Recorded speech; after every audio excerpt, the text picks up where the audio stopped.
ನಮಸ್ಕಾರ ಸ್ನೇಹಿತರೆ, Vishwavani TV ಸ್ಪೆಷಲ್ನ big boss ಅಪ್ಡೇಟ್ಗೆ ಸ್ವಾಗತ. ನಾನು ಸುಜಯ್ ರಾಜ್. ಸ್ನೇಹಿತರೆ, ನಮ್ಮ ಪಳಾರ್ ಗಿಲ್ಲಿಯವರ ಹೊಸ ಪ್ರೋಮೋ ಅಪ್ಡೇಟ್ ಆಗಿದೆ ಬಿಗ್ ಬಾಸ್ ಟೀಮ್ ಕಡೆಯಿಂದ. ನೋಡಿದ್ದೀರಾ ಅಂತ ಅಂದ್ಕೊಳ್ತೀನಿ. ಯಾವುದೇ ಸಂದರ್ಭದಲ್ಲಿ ಆಟದ ದಿಕ್ಕನ್ನೇ ಬದಲಾಯಿಸುವಂತಹ ತಾಕತ್ತಿರೋದು ಜೋಕರ್ಗೆ ಮಾತ್ರ ಅನ್ನುವಂತಹ ಡಿಸ್ಕ್ರಿಪ್ಷನನ್ನು ಬಿಗ್ ಬಾಸ್ ಗಿಲ್ಲಿ ಅವರಿಗೆ ಕೊಟ್ಟಿದ್ದಾರೆ. ಯಾವುದೇ ಸಂದರ್ಭದಲ್ಲಿ ಅಲ್ಲ, ಫ್ರಮ್ ದ ಡೇ ಒನ್ ಗಿಲ್ಲಿಯವರು ಆಟವನ್ನು ತಮ್ಮ ದಿಕ್ಕಿನೆಡೆಗೆ ಬದಲಾಯಿಸಿಕೊಂಡೇ ಬಂದಿದ್ದಾರೆ. ಇನ್ಫ್ಯಾಕ್ಟ್ ಒನ್ ಮ್ಯಾನ್ ಶೋ ರೀತಿಯಲ್ಲಿ ಅವರು ಸೀಸನ್ 12 ತಮ್ಮ ಹೆಗಲ ಮೇಲೆ ಹೊತ್ಕೊಂಡು ಇಲ್ಲಿ ತನಕ ಮೆರೆಸಿದ್ದಾರೆ ಅಂತಲೇ ಹೇಳ್ಬೋದು. ಜೊತೆಗೆ ಪ್ರೋಮೋದಲ್ಲಿ ಒಂದು ಡೈಲಾಗ್ ಕೂಡ ಹೇಳಿದ್ದಾರೆ, ಸ್ಪಾಂಟೇನಿಯಸ್ ಡೈಲಾಗು. ಮನಿ ಮತ್ತು ಅಭಿಮಾನಿ ನಡುವಿನ ಡಿಫ್ರೆನ್ಸ್ ಹೇಳಿದ್ದಾರೆ. ಮನಿ ಬರುತ್ತೆ ಹೋಗುತ್ತೆ, ಬಟ್ ಅಭಿಮಾನಿ ಒಂದು ಸಲ ಬಂದರೆ ಮತ್ತೆ ಯಾವತ್ತೂ ಹೋಗಲ್ಲ ಅಂತ.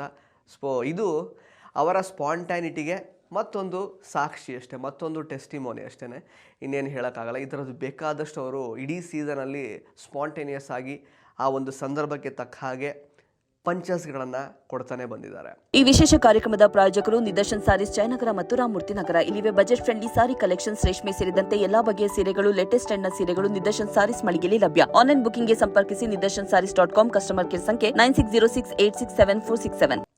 ಸೊ ಅದ್ರ ಬಗ್ಗೆ ನಾನು ಆ್ಯಕ್ಚುಲಿ ಮಾತಾಡ್ತೀನಿ, because complete Gilli fans meet ಏನಿದೆಯಲ್ವಾ, ಅದರ ಕಂಪ್ಲೀಟ್ ವಿಷಯ ನಮಗೆ ಇವತ್ತಿನ ಎಪಿಸೋಡ್ನಲ್ಲಿ ನೋಡಲಿಕ್ಕೆ ಸಿಗುತ್ತೆ.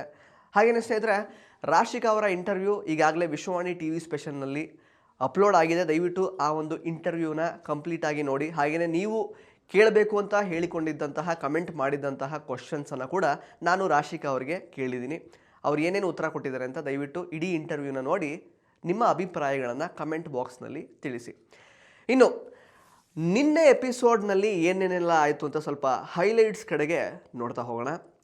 ನಮ್ಮ ಧ್ರುವಂತ್ ಅವರು ವಿಶ್ ಮಾಡ್ಕೊಳ್ಳಿ ಅಂತ ಆ್ಯಕ್ಚುಲಿ ಆಪ್ಷನ್ ಕೊಟ್ಟಿರ್ತಾರಲ್ವ ಕಂಟೆಸ್ಟೆಂಟ್ಸಿಗೆ. ಧ್ರುವಂತ್ ಅವರು ನನಗೆ ಕೇವಲ ಜಸ್ಟ್ ಒಂದು ಮೇಕ್ ಓವರ್ ಆಗಬೇಕು, ನನಗೆ ಬಿಗ್ ಬಾಸ್ ಮನೆಯಿಂದ ಹೊರಗೆ ಹೋಗುವಾಗ ಒಳ್ಳೆ ರೀತಿಯಲ್ಲಿ ಮೇಕ್ ಓವರ್ ಮಾಡಿ ಕಳಿಸಿ, ಈಗ ನಾನು ಹೊಸ ಮನುಷ್ಯನಾಗಿ ಹೊರಗಡೆ ಹೋಗಬೇಕು ಅನ್ನುವಂತಹ ಒಂದು ಬೇಡಿಕೆಯನ್ನು ಇಡ್ತಾರೆ. ಇನ್ಫ್ಯಾಕ್ಟ್ ಧ್ರುವಂತ್ ಅವ್ರು ಕೇಳದೇ ಇರ್ತಿದ್ರು ಕೂಡ ಫಿನಾಲೆ ತನಕ ಅವ್ರು ಇರ್ತಿದ್ದಿದ್ರೆ ಡೆಫಿನೆಟ್ಲಿ ಆ ಮೇಕ್ ಓವರನ್ನು ಮಾಡಿ ಕಳಿಸ್ತಾರೆ. ಆ್ಯಕ್ಚುಲಿ ಅದನ್ನೇನು ಅವ್ರು ಸ್ಪೆಷಲ್ ವಿಶ್ ಆಗಿ ಕೇಳುವಂತಹ ಅವಶ್ಯಕತೆ ಇರಲಿಲ್ಲ. ಆ್ಯಂಡ್ 3 ಬೇಡಿಕೆಗಳನ್ನು ಇಡಬೇಕಾಗುತ್ತೆ. ಅವರು ಕೇವಲ ಜಸ್ಟ್ ಮೇಕ್ ಓವರ್ ಮಾಡಿ ಕಳಿಸಿ ಅನ್ನುವಂತಹ ಒಂದು ಬೇಡಿಕೆಯನ್ನು ಇಡ್ತಾರೆ. ಅದಾದಮೇಲೆ ಕಾವ್ಯ ಅವರು ತಮ್ಮ ಆ್ಯಕ್ಚುಲಿ ಇನ್ನೊಂದು ಸಲ ಬಂದು ಹೋದರೆ ಒಳ್ಳೇದು, ಬಿಕಾಸ್ ಒಂದು ರೀತಿ ಒಳ್ಳೆ ಎಕ್ಸಿಟ್ ಆಗಿರಲಿಲ್ಲ. ಸಡನ್ನಾಗಿ ಒಂದು ರೀತಿ ಅಬ್ರಪ್ಟ್ ಎಕ್ಸಿಟ್ ಥರ ಅವರ ತಮ್ಮನನ್ನು ರೂಲ್ಸ್ ಬ್ರೇಕ್ ಮಾಡಿದ್ರು ಅನ್ನೋ ಕಾರಣಕ್ಕೆ ಅವರನ್ನು ಹೊರಗೆ ಕಳಿಸಲಾಗಿತ್ತು. ಹಾಗಾಗಿ ತಮ್ಮ ಬಂದುಬಿಡಲಿ ಒಂದು ಸಲ ಸರಿಯಾಗುತ್ತೆ ಅಂತ ಕೇಳ್ಕೊಂಡ್ರು. ಪ್ಲಸ್ ಫಿಲಮ್ ನೋಡಬೇಕು ಅಂತ ಕೇಳ್ಕೊಂಡ್ರು.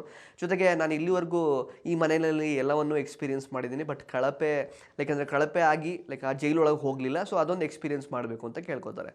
ಏನೇನು ಆಸೆಗಳಿರುತ್ತಲ್ಲ ಆ್ಯಕ್ಚುಲಿ, ಬೇಡಿಕೆಗಳು ಹುಡುಗಿಯರಿಗೆ. ಅದಾದಮೇಲೆ ಧನುಷ್ ಅವರು ಆ್ಯಕ್ಚುಲಿ ಅಭಿ, ಮಂಜಕ್ಕ, ಮಾಳು, ಸ್ಪಂದನ ಮತ್ತು ಕಾವ್ಯ, ರಘು ಇವರೆಲ್ಲರೂ ಇರುವಂತಹ ಒಂದು ಗ್ರೂಪ್ ಫೋಟೋ ಬೇಕಂದರೆ ಅವರೆಲ್ಲರೂ ಇಲ್ಲಿಗೆ ಬರಬೇಕು, ಯಾರೆಲ್ಲ ಎಲಿಮಿನೇಟ್ ಆಗಿ ಹೋಗಿದ್ದಾರೆ. ಸೊ ಇವರೆಲ್ಲರೂ ಸೇರಿದಂತಹ ಒಂದು ಗ್ರೂಪ್ ಫೋಟೋ ಬೇಕು ಅಂತ ಆ ಒಂದು ಬೇಡಿಕೆ ಇಡ್ತಾರೆ. ಮತ್ತು ಕಿಚ್ಚನ ಚಪ್ಪಾಳೆ ಫೋಟೋ ಏನಿರುತ್ತಲ್ಲ ಅದು ಕೊಡ್ತಾರ ಇಲ್ವೋ ಗೊತ್ತಿಲ್ಲ, ಅದನ್ನು ನನಗೆ ಮನೆಗೆ ತೊಗೊಂಡು ಹೋಗಬೇಕು ಅಂತ ಅದೊಂದು ಬೇಡಿಕೆ ಇಡ್ತಾರೆ. ಅದಾದಮೇಲೆ ಕಸಿನ್ಸ್ ಸಾಧ್ಯ ಆದರೆ ನನ್ನ ಕಸಿನ್ಸ್ ಎಲ್ಲ ಬಿಗ್ ಬಾಸ್ ಮನೆ ಒಳಗಡೆ ಬರಬೇಕು ಅನ್ನುವಂತಹ ಬೇಡಿಕೆಯನ್ನು ಇಡ್ತಾರೆ.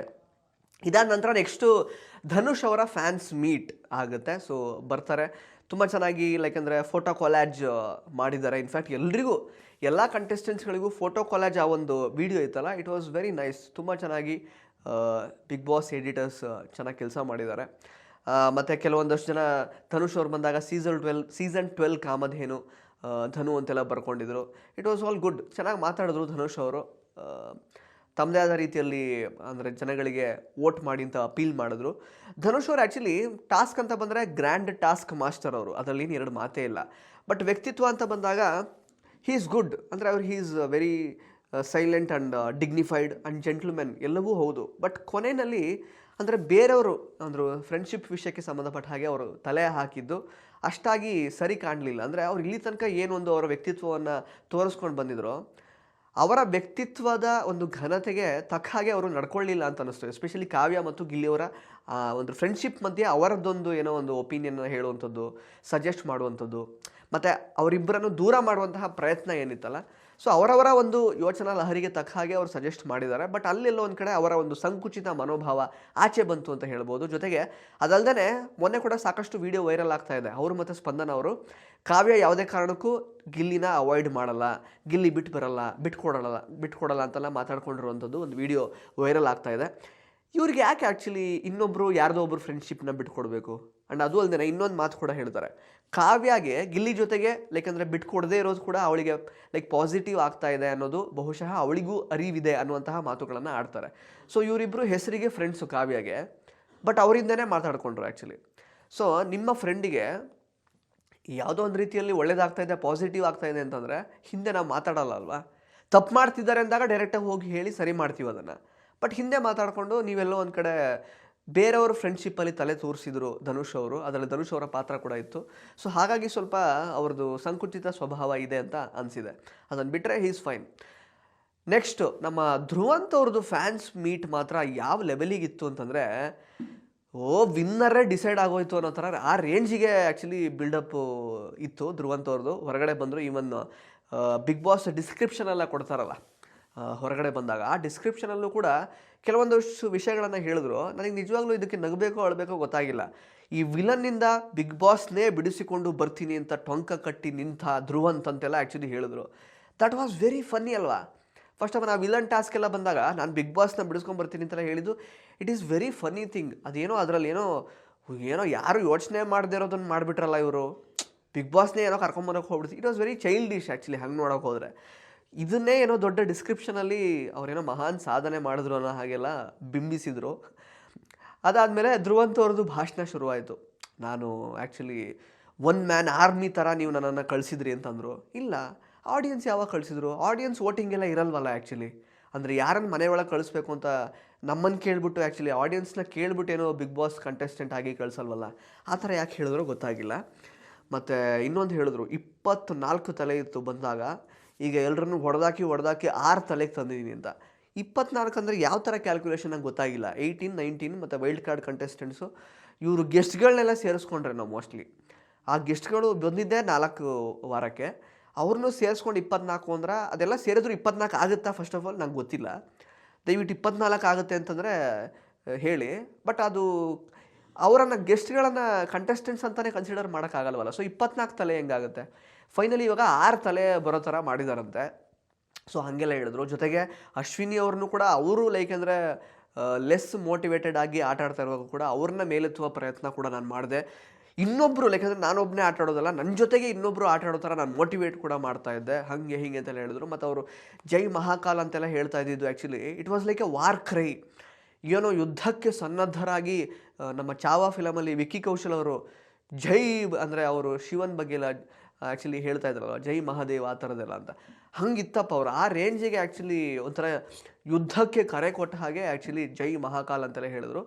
ಅಫ್ಕೋರ್ಸ್ ದೇವರ ಅನುಗ್ರಹ ಯಾವತ್ತೂ ಇರಬೇಕಾಗುತ್ತೆ. ಬಟ್ ಇವ್ರು ಯಾಕೆ ಅದನ್ನು ತುಂಬ ಓವರ್ ಎಕ್ಸ್ಪ್ರೆಸಿವ್ ಆಗಿ ನಾನೇನೋ ಗೆದ್ದೇ ಬಿಟ್ಟಿದ್ದೀನಿ ಅನ್ನೋ ಫೀಲಿಂಗಲ್ಲಿ ಅವ್ರು ಮಾತಾಡ್ದಂಗಿತ್ತು. Plus at the same time ನನಗೆ ಅನಿಸಿದ್ದು, ಪಾಪ ಅವರಿಗೆ ಅವ್ರ ಬಗ್ಗೆ ಅಷ್ಟೊಂದು ನಾನು ಏನೋ ಮಾಡಿದ್ದೀನಿ ಅಂತ ನಂಬಿಕೆನೇ ಇರಲಿಲ್ಲ. ಬಟ್ ಆ ಸಮಯದಲ್ಲಿ ಒಂದು ಅಪ್ರಿಸಿಯೇಷನ್ ಬರುತ್ತೆ ಲಾಸ್ಟ್ ವಾರ. ಸೊ ಅದ್ರ ಬಗ್ಗೆ ಕೂಡ ಧ್ರುವಂತ್ ಅವ್ರು ಮೆನ್ಷನ್ ಮಾಡ್ತಾರೆ, ನನಗೆ ಇಡೀ ಸೀಸನ್ನ ಚಪ್ಪಾಳೆ ಸಿಕ್ತು ಅಂತೆಲ್ಲ.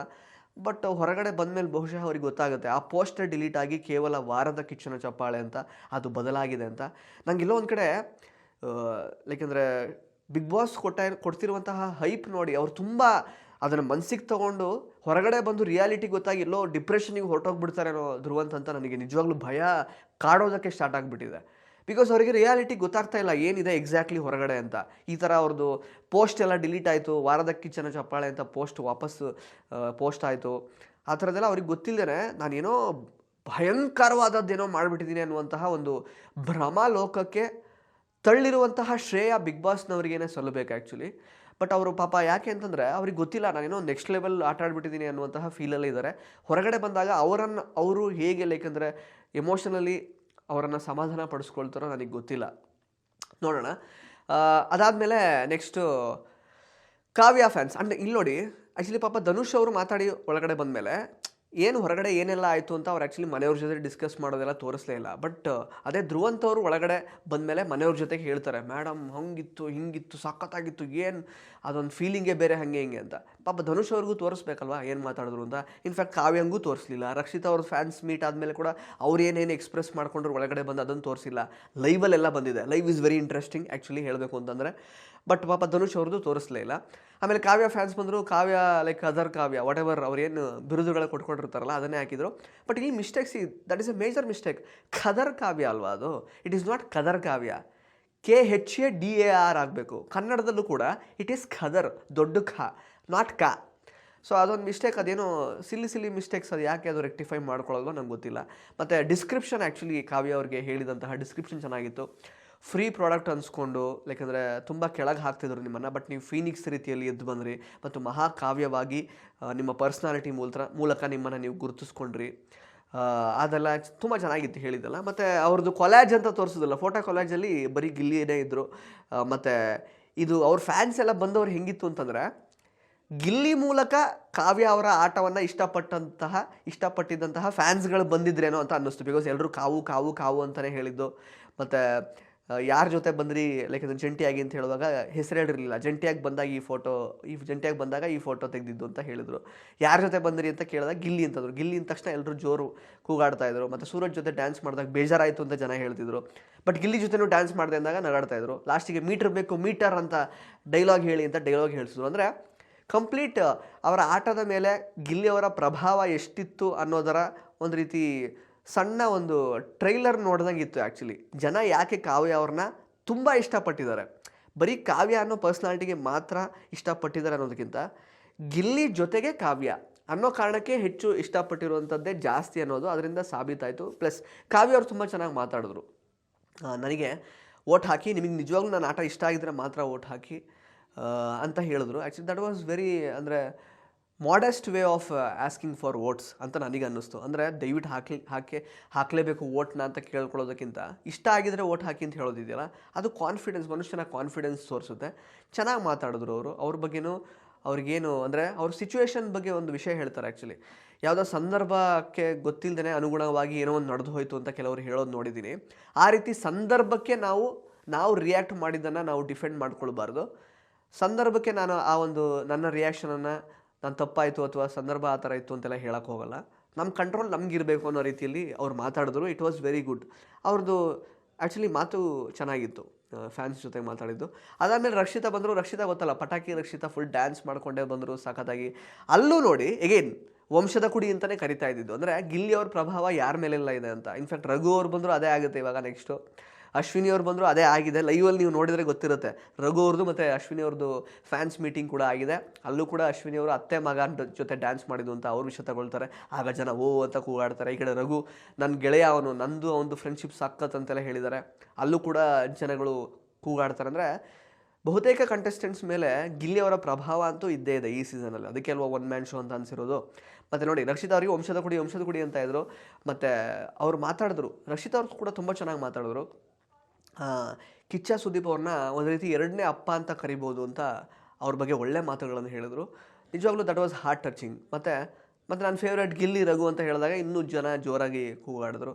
ಅದೆಲ್ಲ ಸಖತ್ತಾಗಿತ್ತು. ಪ್ಲಸ್ ಕೆಲವೊಂದಷ್ಟು ವಿಷಯಗಳನ್ನು ರಕ್ಷಿತಾ ಅವರು ಹಂಚ್ಕೊಂಡ ರೀತಿ, ಅಂದರೆ ನೋಡಿ ಸುದೀಪ್ ಸರ್ ಬಂದು ಬೈದಾಗ ಪ್ರಾಣನೇ ಹೋಯ್ತು ಅನ್ನೋ ಥರ ಆಗುತ್ತೆ. ಬಟ್ ಅವರು ಹೋಗೋಕ್ಕಿಂತ ಮೊದಲು ಸಮಾಧಾನ ಮಾಡಿನೇ ಹೋಗ್ತಾರೆ, ಆ ಥರದ್ದೆಲ್ಲ. ಮತ್ತು ನೋಡಿ ನಾನು ಕೇವಲ ವ್ಲಾಗಿಂಗ್ ಮಾಡ್ಕೊಂಡು ಇಲ್ಲಿ ತನಕ ಬಂದಿದ್ದೀನಿ, ಆ ಥರದ್ದೆಲ್ಲ ಕೆಲವೊಂದಷ್ಟು ವಿಷಯಗಳನ್ನು ಹೇಳ್ತಾರೆ. ಅವ್ರದ್ದು ಸ್ಪೀಚು ತುಂಬ ಚೆನ್ನಾಗಿತ್ತು.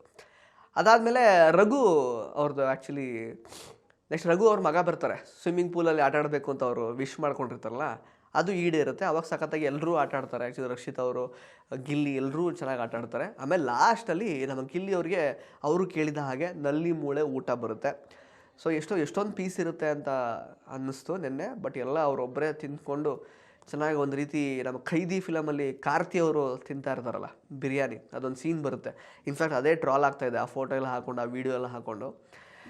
ಸೊ ಅದೇ ರೀತಿ ಅವರು ಎಲ್ಲ ಬಂದಂತಹ ಇಡೀ ಫುಡ್ಡನ್ನು ತಿಂದರು. ಬೇರೆಯವರೆಲ್ಲ ಕಾಲಿಡ್ತಾ ಇದ್ರು, ಬಿಸಿ ಮಾಡ್ಕೊಳ್ಳೋ, ನಮಗೊಂಚೂರು ಕೊಡೋದಿಲ್ಲ ರಘು ಎಲ್ಲ ಕೇಳ್ತಿದ್ರು. ಬಟ್ ಅವ್ರು ಕೇಳೋಕ್ಕೆ ರೆಡಿ ಇರಲಿಲ್ಲ. ಅವ್ರದ್ದು ಫೋಕಸ್ ಪೂರ್ತಿ ನಲ್ಲಿ ಮೂಳೆ ತಿನ್ನೋದ್ರ ಕಡೆಗೇನೆ ಇತ್ತು. ಸೊ ಗಿಲ್ಲಿ ಅವರ ನಲ್ಲಿ ಮೂಳೆ ತಿನ್ನುವಂತಹ ಒಂದು ಪ್ರಕ್ರಿಯೆಯನ್ನು ರಕ್ಷಿತಾ ಅವರು ನೋಡ್ತಾ ಇದ್ದಂತಹ ರೀತಿ ನೋಡಿ ನಿಜವಾಗ್ಲೂ ಅವ್ರು ಏನು ಇಷ್ಟಪಟ್ಟು ನೋಡ್ತಾ ಇದ್ರು ನನಗೆ ಅಥವಾ ನನಗೆ ಸಿಕ್ಕಿಲ್ವಲ್ಲ ಅನ್ನೋ ಒಂದು ಪಾಪ ಅಯ್ಯೋ ನನಗೂ ಬೇಕಿತ್ತು ಅನ್ನೋ ಥರ ನೋಡ್ತಿದ್ರು, ಅಥವಾ ಗಿಲ್ಲಿ ತಿನ್ನೋ ಒಂದು ಸಂಭ್ರಮನ ಅವರು ಎಂಜಾಯ್ ಮಾಡ್ತಿದ್ರು, ಅದು ಗೊತ್ತಿಲ್ಲ. ಅದೊಂದು ಆ ಸೈಟ್ ಚೆನ್ನಾಗಿತ್ತು ಆ್ಯಕ್ಚುಲಿ. ಇವ್ರು ತಿಂತಾ ಇದ್ದಾಗ ರಕ್ಷಿತಾ ನೋಡ್ತಾ ಇದ್ದಿದ್ದು. ಸೊ ಅಲ್ಲಿಗೆ ನಲ್ಲಿ ಮೂಳೆ ಊಟ ನಮ್ಮ ಗಿಲ್ಲಿಯವರು ಮಾಡಿ ಮುಗಿಸೋದ್ರ ಮೂಲಕ ನಿನ್ನೆ ಎಪಿಸೋಡ್ ಎಂಡ್ ಆಯಿತು. ಸೊ ಇವತ್ತಿನ ಪ್ರೋಮೋದಲ್ಲಿ ನಮ್ಮ ಪಳಾರ್ ಗಿಲ್ಲಿ ಅವರ ಆ್ಯಕ್ಚುಲಿ ಎಂಟ್ರಿಗೆ ಬಿಗ್ ಬಾಸ್ ಕೊಟ್ಟಿರುವಂತಹ ಡಿಸ್ಕ್ರಿಪ್ಷನ್ನು ಪ್ಲಸ್ ಮನಿ ಮತ್ತು ಅಭಿಮಾನಿ ಬಗ್ಗೆ ನಮ್ಮ ಗಿಲ್ಲಿಯವರು ಹೇಳಿರುವಂತಹ ಒಂದು ಸ್ಪಾಂಟೇನಿಯಸ್ ಡೈಲಾಗು ಎಲ್ಲವೂ ಸಿಕ್ಕಾಬಟ್ಟೆ ವೈರಲ್ ಆಗ್ತಾ ಇದೆ ಆಲ್ರೆಡಿ. ಬಿಕಾಸ್ ಲೈವಲ್ಲಿ ತುಂಬ ವಿಷಯಗಳಿದೆಲ್ಲ ಬಂದುಬಿಟ್ಟಿದೆ ಆಲ್ರೆಡಿ. ಈಗೇನು ಎಪಿಸೋಡ್ ಪ್ರಕಾರ ಗಿಲ್ಲಿ, ಅಶ್ವಿನಿ, ರಘು ಅವ್ರದ್ದೆಲ್ಲ ಇನ್ನೂ ತೋರಿಸಿಲ್ಲ ಅಲ್ವಾ ಫ್ಯಾನ್ಸ್ ಮೀಟ್, ಬಟ್ ಲೈವಲ್ಲಿ ಎಲ್ಲ ಬಂದು ಹೋಗಿದೆ. ಅದೆಲ್ಲವೂ ಆಲ್ರೆಡಿ ವೈರಲ್ ಆಗ್ತಾ ಇದೆ. ಬಟ್ ಇವತ್ತಿನ ಎಪಿಸೋಡ್ ನೋಡೋಕೆ ಚೆನ್ನಾಗಿರುತ್ತೆ. At the same time mid ವೀಕಲ್ಲಿ ಯಾರು ಎಲಿಮಿನೇಟ್ ಆಗ್ತಾರೆ ಅನ್ನುವಂತಹ ಪ್ರಶ್ನೆಗೆ ಇನ್ನು ಅಫಿಷಿಯಲಾಗಿ ಯಾವುದೇ ಉತ್ತರ ಸಿಕ್ಕಿಲ್ಲ. ಅನ್ಅಫಿಷಿಯಲಾಗಿ ಸಾಕಷ್ಟು ಹೆಸರು ಓಡಾಡ್ತಾ ಇದೆ. ನಿಮ್ಮ ಪ್ರಕಾರ ಯಾರು ಆ್ಯಕ್ಚುಲಿ ಔಟ್ ಆಗಬೇಕು ಮಿಡ್ ವೀಕಲ್ಲಿ? ದಯವಿಟ್ಟು ಅದನ್ನು ಕಮೆಂಟ್ ಬಾಕ್ಸಲ್ಲಿ ಕಮೆಂಟ್ ಮಾಡಿ ತಿಳಿಸಿ. ನಮ್ಮ ರಾಶಿಕ್ ಅವ್ರ ಪ್ರಕಾರ ಕಾವ್ಯ ಅವರು ಮಿಡ್ ವೀಕಲ್ಲಿ ಎಲಿಮಿನೇಟ್ ಆಗಬೇಕು ಅಂತ ನಮ್ಮ ಸಂದರ್ಶನದಲ್ಲಿ ಅವರು ಹೇಳಿದ್ದಾರೆ. ಸೊ ದಯವಿಟ್ಟು ರಾಶಿಕ್ ಅವರ ಸಂದರ್ಶನವನ್ನು ನೋಡಿ. ಇದಾಗಿತ್ತು ನಿನ್ನೆ ಬಿಗ್ ಬಾಸ್ ಎಪಿಸೋಡ್ನ ಅಪ್ಡೇಟ್. ಧನ್ಯವಾದಗಳು. ಇಂಟ್ರೆಸ್ಟಿಂಗ್ ಮತ್ತು ಇನ್ಫಾರ್ಮೇಟಿವ್ ವಿಡಿಯೋಗಳನ್ನು ಮಿಸ್ ಮಾಡ್ಕೋಬೇಡಿ. ಈಗಲೇ ಸಬ್ಸ್ಕ್ರೈಬ್ ಮಾಡಿ.